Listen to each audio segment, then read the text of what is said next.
Hi everyone, comic reviewer here, and this time reviewing on Rambo 3. Now, as you know, Rambo 3 was a 1988 action film and the sequel to First Blood Part 2, and the best way I can sum up Rambo 3 is basically like the Game Boy Color game Action Man Search for Base X, except without the Action Man stuff and is going in guns and blazing. Now, the premise of the film is meant to follow John Rambo, who has now settled in the Thai Buddhist monastery, and we see how Rambo is enjoying his new life as well as his new peaceful lifestyle. We see how Colonel Troopman does try to recruit Rambo for a special mission in the whole Soviet-Afghanistan war, and seeing how, the Soviet army have been doing humane things to the people of Afghanistan, and we do kind of see how Rambo doesn't want any part of it. And I kind of give the film credit, it's showing how Troopman knows deep down Rambo's spark is still going to be there, even after the Vietnam War. And we see how Colonel Troopman ends up being captured by Colonel Lexi Sazin. And the best I can say about Colonel Lexi Sazin's character, he's just there to be this mustache-twirling, evil villain character for the sake of it. He doesn't come off as interesting, he doesn't really seem threatening, he's just there to be another character for Rambo to gun down. And we do kind of see how Rambo has to journey it to Afghanistan to rescue Colonel Troopman, as well as helping the rebels deal with the Soviet army. And the best way I can see what the film is trying to say is how even if one war's ended, a new one will take its place.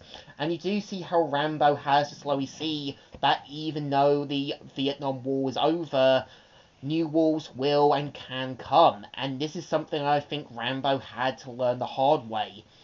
And the rest of the film is just basically Rambo going in, guns blazing, helping to kind of do what I think the other Rambo film did, going cartoony at times, going guns and blazing, seeing characters get axed off. It's just recycling the same formula from the second film.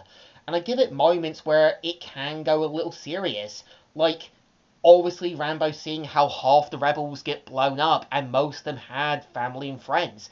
And this kind of reminds you just how, similar things like this obviously happen to Rambo. And this does kind of also show that Rambo has to kind of accept other people are going to go through similar experiences like him.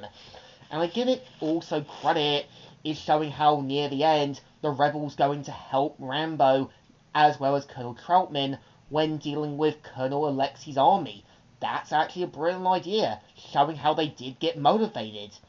But I think there's moments where you can tell they still go cartoony, like Rambo shooting an arrow that kind of explodes and destroys a plane. We kind of see how Rambo goes in with a tank to go against Alexi's helicopter, and it did remind me a bit of a Top Gear episode. But I think there's moments where the film can be serious and kind of has to be this hard truth moral that even if one war has ended, new ones will and can come. The cycle will continue. When you end one void, it is still going to happen. And the best I can say about Rambo 3, it's a silly, pointless sequel that is just trying to be there to make Sylvester Stallone look like this tough as nails macho guy, and is kind of making another pointless film for the whole Rambo thing, but using the Afghanistan Soviet war as a kind of plot device. So I think this one definitely deserves thumbs in the middle. It's alright, not as bad as the second one, but still watchable. And my thoughts about the Rambo film trilogy, the original ones, are okay, but I think they should have left things with the first Rambo film, because the first Rambo film wasn't going too silly, it wasn't going overboard, it just told a hard truth message. Will Tassel was a better villain than Colonel Alexei Sazin. You got this feel like he kind of thought he was the good guy when he wasn't, and felt like what I think most people who just didn't really stop to see that war veterans and that needed actual help. So my thoughts on the Rambo film trilogy still deserves another thumbs in the middle. Or it's got its moments. You know the first two had no reason to be made. There was no reason to continue Rambo. So, comic book reviewer here, signing out.